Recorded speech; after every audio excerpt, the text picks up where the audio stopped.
So how long have you been waiting? An hour now. 2 hours.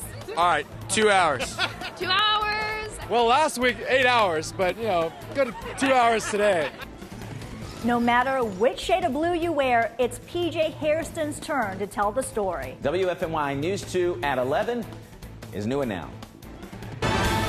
Like, I know I had so many kids in Greensboro that looked up to me. There's no other rivalry like Carolina and Duke. It's not hard to find them. I mean, if you ride down pretty much any street that hasn't been recently resurfaced, you'll probably find one or two.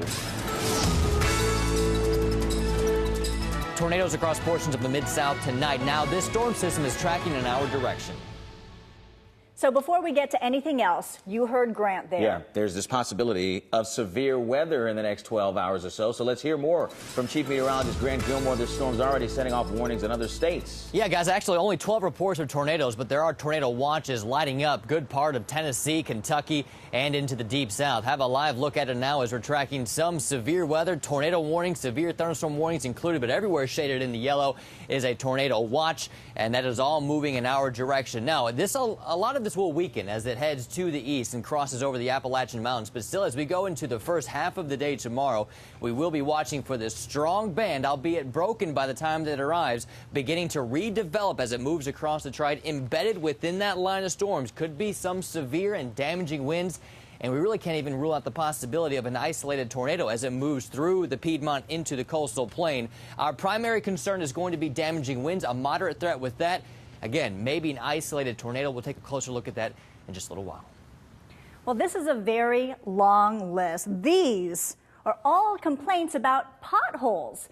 This is just part of the list of complaints to the city of Greensboro in just the past 3 days. There were so many, we could not fit them all on the screen. But WFMY News 2's Chad Silver tells us it's a common problem during winter and crews are working on it. Chad. Julia, the Chavis Library parking lot on South Benbow Road is one of the problems on that list. Check out this area that has asphalt missing. Someone called the city to complain it was damaging their car when they drove over it. Turns out it's just the beginning of what could be a long pothole season. You hear them when you drive, and you certainly feel them when you drive over them. We've had quite a few potholes increasing over the last couple of weeks as we've seen some of the winter events come through. Just this week, the city is focused on 60 areas where potholes are a problem. We really have those 4 crews dedicated to potholes this time of the year. West Market at Holden is one of those spots. A crack in the asphalt is where it all starts. If water gets under the street and freezes, it expands, weakening the pavement and ripping the asphalt from the road. Our street system, is in a fair to poor overall condition right now, and so we're seeing more. And more potholes means more money. A pothole this size costs about $25 to repair. A bill that's likely to add up quickly because winter doesn't end for several more weeks. When crews fill in potholes like this during the winter, they'll use what's called a cold mix. It is only a temporary fix. Then as we approach summer, they'll go back and refill it with a hot mix that is more of a permanent solution. As for this parking lot, it could be a while before it gets repaired. Crews will give a special attention to streets and then come back and repair the parking lots. So we all got to be patient. Chad, thank you so much. To report a pothole in the city of Greensboro, you can call the pothole hotline, the number 373-CITY. Meantime, the city of Winston-Salem paid big bucks just to clean up the roads during last week's snowstorm. The city paid more than $360,000. So here's a breakdown. More than $130,000 for equipment like salt trucks and more than $230,000 for labor day and night. The storm is to blame for more than 200 wrecks and required 1,200 tons of salt. We have not gotten the city of Greensboro's total costs yet. So remember this man? This is Foster Douglas, a city councilman in High Point who splits his time between our area and Virginia. He filed for bankruptcy after owing the city of High Point more than $32,000. And now he might not have to pay any of that money back. WFMY News 2's Morgan Hightower found out how that's even possible. Well, Councilman Foster Douglas owed the city of High Point this money 5 years before he was elected, so for more than a decade. And he's only paid $400 of that $32,000 debt. And that might be all the money the city ever sees. Douglas filed Chapter 13 bankruptcy in December, the day before his home on Scientific Street was scheduled for auction to pay down that debt. His case is now in federal bankruptcy court, and recent filings show a proposed payment plan without any money going to the city of High Point. So here's what's on the table. Douglas would pay $1,125 each month to the trustee on his case, who will then pay Bank of America, the State Department of Revenue, and the IRS. Douglas's attorney also filed a motion to avoid the lien the city has on his property. If a judge accepts it, Douglas will no longer owe the city of High Point 1 penny. So you can see there are two possibilities that would keep Douglas from paying. None of the city council members I called today knew these new details that I found. Still, Councilwoman Becky Smothers told me, quote, "I'm not surprised he's seeking to avoid payment. He's effectively done that for the last number of years," end quote. And Councilman Jim Davis said, quote, "Taxpayers and council would love to collect the debt, but ultimately it's in the judge's hands," end quote. Now, after consulting with outside counsel, the city attorney recommends the city not appeal the motion. She says cities have lost cases like this in the past, and the city attorney says she's not sure it's worth it for the city to keep fighting for this money. Big surprise. We reached out to the city manager about what he plans to do now, fight for the money or not. We've not heard back yet. More people in North Carolina today. The state reported 8 more people died from flu-related illnesses last week. 3 of them are from the triad. One was a child in Rockingham County under the age of 5. Another was a 58-year-old man in Randolph County, and the third was a middle-aged man in Forsyth County. Since October, 74 people across our state died from the flu. If it seems like more and more of your coworkers are coming into work sick, it's because they are.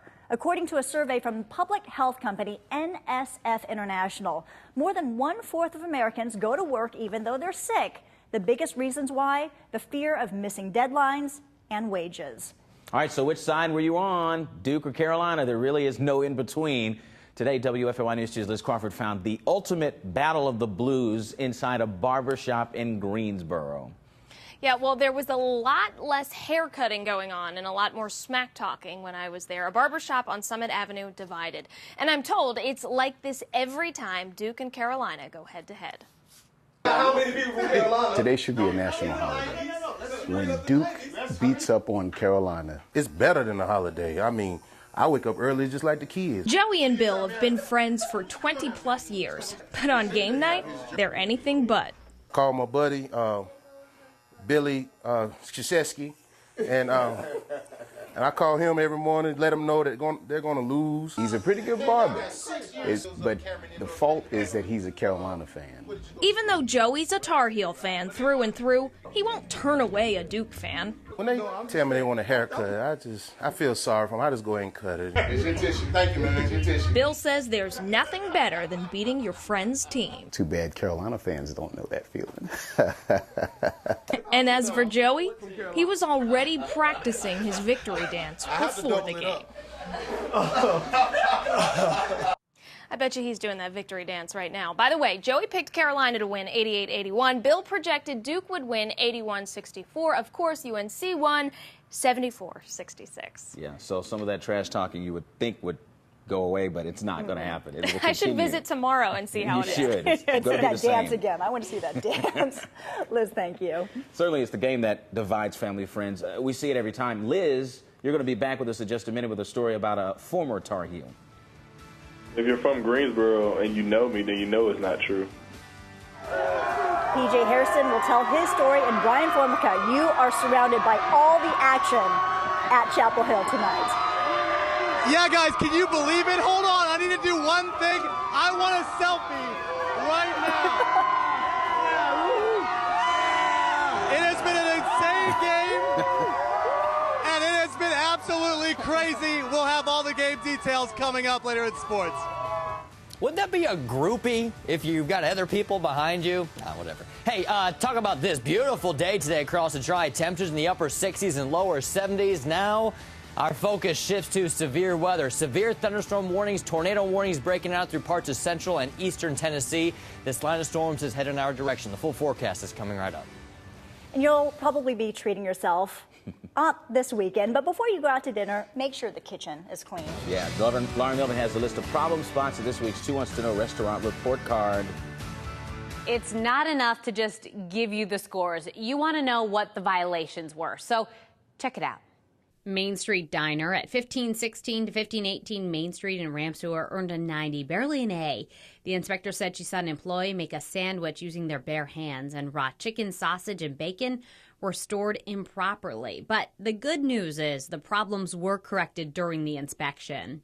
In Forsyth County, Mountain Fried Chicken at 507 Akron Drive in Winston-Salem earned a 90.5.